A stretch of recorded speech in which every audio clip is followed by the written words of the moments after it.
Joker is an anarchist, psychopath, nihilist, and criminal mastermind. He sees himself as an agent of chaos who rises to power in the criminal underworld by throwing Gotham City into disarray. In the film, he almost pushes Batman to break his own principles and nearly crosses the line between hero and vigilante. The Joker is a symbol and embodiment of chaos itself. He is the agent of chaos.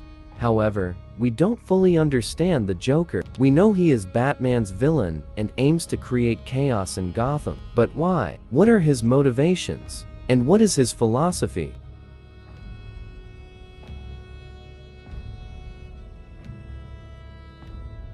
The Joker is the main antagonist of the 2008 film, The Dark Knight. This film is the second installment of the Dark Knight trilogy by Christopher Nolan. The Joker embodies radical nihilism, madness, anarchy, and chaos. He doesn't see himself as evil, good, or neutral, but considers himself on a higher level than others. The Joker believes that chaos and meaningless selfishness are the true nature of everyone, and he strives to make everyone agree with that theory. Throughout the film, we see him trying to prove his argument. Why so serious? The Joker has two different pasts. The first time we hear about it is when he talks to Gamble. He says that he had a childhood filled with violence from his father. He witnessed his drunken father fighting with his mother, who was holding a knife, and his father killed her in front of him, while laughing, and inflicted the scars on the Joker's face. Another story comes when he talks to Rachel. He says that he cut his own face after his wife got facial scars due to debt troubles. He shares that his wife couldn't bear to look at his face and ended up leaving him. We never know which story is true and which one is fabricated. Both could be true, or both could just be made up.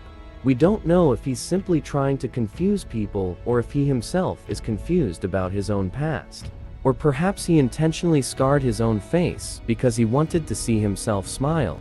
He wants to laugh at the nihilism of existence and reality itself. What's clear is that he might have had a terrible past, enduring hardship after hardship that erased the meaning he once had in life and broke his mind. This is what turned him into someone devoid of emotion, cynical toward the world, and intent on watching it burn. The Joker is an agent of chaos, the embodiment of madness, who perhaps has no past, no connections to anyone, no fingerprints, and nothing to his name. He is someone who doesn't need to be fully understood by the audience. What we should focus on is the message he seeks to convey.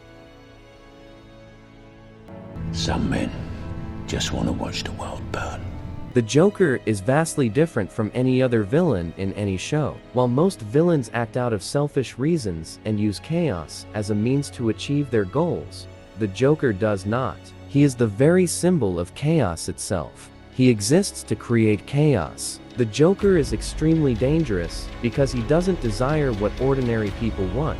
He lacks the morality and emotions of a typical human being. He only wants to shatter people's perceptions of good and evil. All he seeks is to create chaos. The Joker has nothing to lose. No family, no relationships, and not even a need for money. What he desires is simply to watch the world burn. Joker portrays himself as an agent of chaos. He turns into a very active person and even looks crazy when he sees the chaos. So you're gonna have to play my little game if you want to save one of them. Joker is incredibly confident, fearless, and utterly unpredictable. He faces danger with ease, is a maniac, and is extremely ruthless. Joker says that he despises people who plan and strategize. He claims that he never makes any plans, but we all know that the entire storyline is the result of his planning. He is the greatest and best planner and strategist there. When he speaks to Harvey, saying that he hates calculative and meticulous planners, he does so to manipulate Harvey and also to manipulate us, the audience. He makes us believe that all of this is the work of fate. His personality blends seamlessly with his motivations and philosophy. He does everything he does to prove a point. He exists for chaos, and chaos is who he is. He wants to disrupt the order that keeps Gotham City standing. He does this by exposing chaos and revealing how fragile the existing order truly is. But deep inside, he is sadistic. He takes pleasure in watching people care so deeply when they lose something. He sees people obsessing over things that he considers meaningless. By nature, he has no love for anyone but himself. Joker clearly does everything he does to achieve personal satisfaction. He is undeniably a psychopath. He exploits the weak in his games, even admitting to Batman that it's all part of his game when he captures Rachel and Harvey. Joker takes great pleasure in hurting others by stripping away everything they hold dear in their lives. What's interesting about Joker is that he dislikes being called weird or insane. We don't fully understand why, but we can assume that he genuinely sees himself as normal and everyone else as lagging behind. As he puts it, he believes he is simply ahead of the curve. In his mind, his level is above everyone else's. See, their morals, their code. It's a bad joke. According to Joker, morality and social structures are built on fragile and weak ideas and concepts. He believes that a single push can destroy it all, and everyone would abandon those constructs. Joker wants to prove that the existing order is merely imaginary, not real. He seeks to remake the world into one filled with chaos, where everything is left to the desires of each individual, allowing everyone to live life as they please. He wants to return the world to its origins, to its natural state, creating a society rooted in pure chaos. While Batman seeks to uphold laws and punish criminals as a way to stop all crime and to free himself, Joker aims to reveal how weak and absurd humanity truly is. He wants to prove that people are only as good as the system they themselves have created allows them to be. Joker believes that people are naturally cruel and inherently selfish, and all it takes is a little push to revert them back to their natural state. Joker wants to prove that even the best people can turn into monsters like him after just one bad day. They can change when faced with a single misfortune. Joker seeks to demonstrate that civilized humans can indeed become monsters. Through the fairy scenario at the end of the film, he aims to show that with a bit of pressure and panic, people will reveal their true nature. They are capable of destroying one another. No, you complete me. Joker cannot be separated from Batman. To understand one, we must understand the other. They are two sides of the same coin, yin and yang rivalry. Batman completes Joker, who even admits that he doesn't know what he would do without him. Joker is deeply intent on proving to Batman that he is wrong, that the world he idolizes is built on a flawed foundation. Joker doesn't see Batman as an opponent to be killed or eliminated to achieve his ultimate goal. Instead, he wants to play with him, to destroy his identity and everything he holds meaningful in this world. He wants to prove his point to Batman. The core principle Batman holds above all else is to never kill anyone to achieve his goals. Joker is fully aware of this and uses it as Batman's weakness. He even once tried to provoke Batman into killing him, knowing it could save many lives if Batman broke his rule. But Batman couldn't do it. He refused to violate his own code, and this transforms his greatest strength into his greatest weakness. Throughout the film, Joker forces Batman into choices that reveal who and what he truly cares about under pressure. Batman is compelled to confront his own nature. Both of them have their own visions for the Gotham City they desire. Batman fights for hope, a hope where Gotham is free from crime and corruption, a city built on law and order. And Joker, on the other hand, seeks to destroy all existing structures, turning everything into chaos. Joker understands human emotions and psyche deeply, which allows him to manipulate people with ease. He knows exactly what to say to control others. He says that it only takes one bad day to drive someone mad like him. Joker tortures Batman by making him violate his own principles. He forces Batman to remove his mask and even compels him to take someone else's life. How do you respond when life destroys what you believe matters? Batman responds by becoming a vigilante and administering his own form of justice against criminals. But Joker, he becomes someone who holds no values and turns everything into violence. According to him, morality does not exist. There is no such thing as good or bad. He never feels that what he does is either right or wrong, and he never sees himself as either a hero or a villain. He believes that he is someone who is above the curve, ahead of most people. When we experience the absurdity of reality and witness the nihilism of existence, we are forced to create meaning out of it for ourselves. Batman chooses to build a form of morality and transforms into a vigilante. But Joker, he abandons all existing morals and sets out to prove his beliefs to the outside world. Joker, on the other hand, is an active nihilist. He has nothing, no friends, no relationships, not even fingerprints. There is nothing logical he desires. He has nothing to negotiate. What he wants is simply to watch the world burn.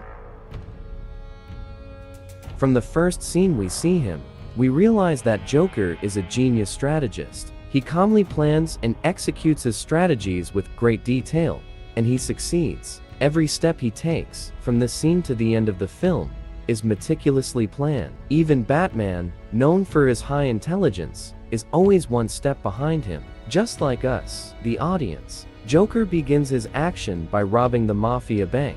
He does this to gain resources and also attract the attention of the organized crime structure in Gotham, while proving how vulnerable they are. Joker then approaches them by revealing their biggest problem, Batman, and offers to kill Batman in exchange for half of their assets. And Gamble rejects the proposal and instead wants to kill Joker. Joker easily kills him during their next meeting, and with Batman capturing Lau, Maroni, and Chechen have no choice but to accept Joker. This gives Joker more resources and also free reign in the criminal world. Joker plans to make the government and the population experience fear by intimidating them.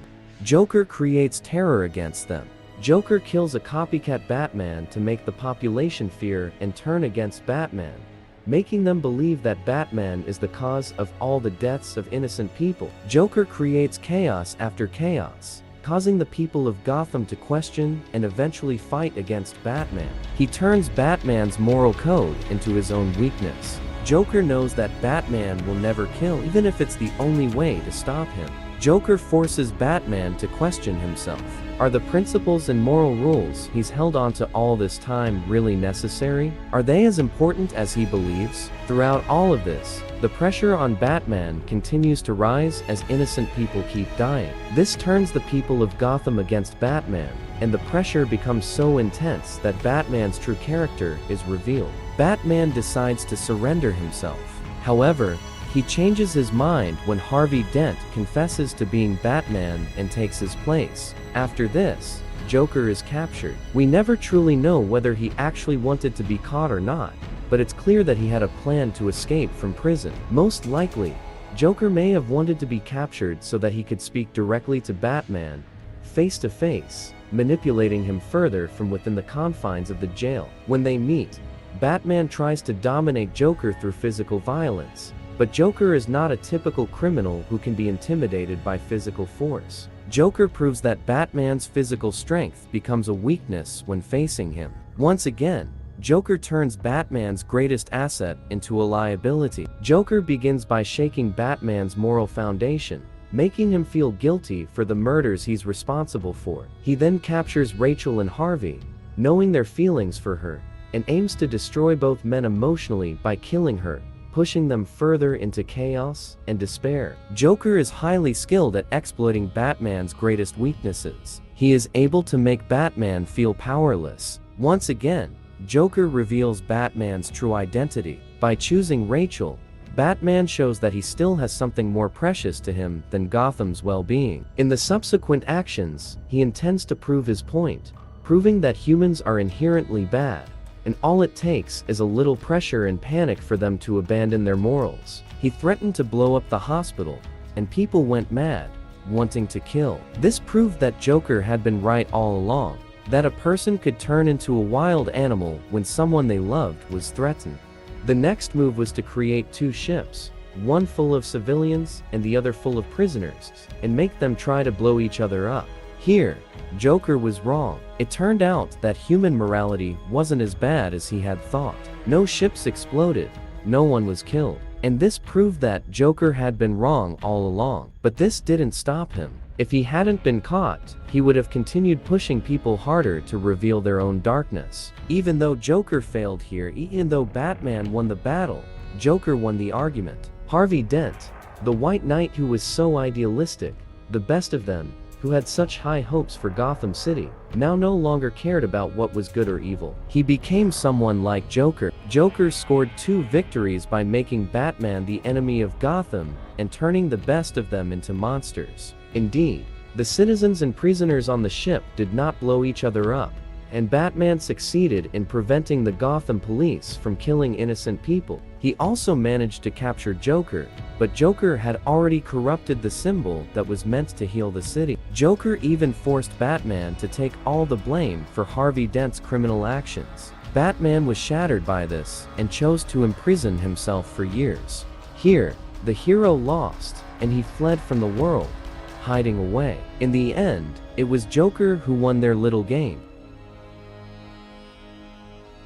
Throughout the film, we can see that Joker keeps his promises. He always does what he says he will do. By telling people what he will do, he makes them anticipate. He makes them panic and go crazy as they try to avoid the inevitable of what he wants to do. He uses the power of anticipation, getting people ready and then delivering them the punchline. To him, all of this is comedy. Joker takes great pleasure in doing bad and terrifying things. To him, it's funny. Joker sees this as a joke because, from his perspective, nothing matters. Everything is just comedy. The idea of finding humor in nihilism has existed for a long time. It's a survival mechanism that allows someone to continue living. By laughing at the absurdity of reality and the meaninglessness of life, we can remain somewhat calm in the face of it all. From Joker, we can see that he has become a terrifying figure, perhaps because a past filled with pain has made him lose all meaning in life.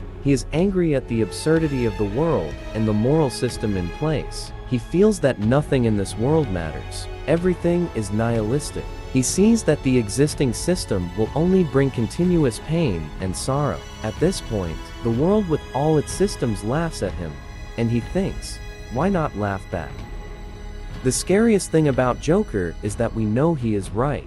We know that the concept of chaos he holds might actually work to restore the terrifying status quo in Gotham. It's hard not to agree that his plan might succeed, even though he is incredibly brutal in executing it. We can see that Harvey Dent and Batman have tried for years, and they have failed. Joker may try to send a message through the crimes he commits, but it cannot be denied that he is a selfish psychopath, reflecting his own pain and suffering back onto society in an attempt to satisfy his own sadistic desires. Although he may have suffered to some extent, it cannot be an excuse for all the terrible crimes he commits. But as terrifying as he is, when we look at him, we can see something of ourselves in him.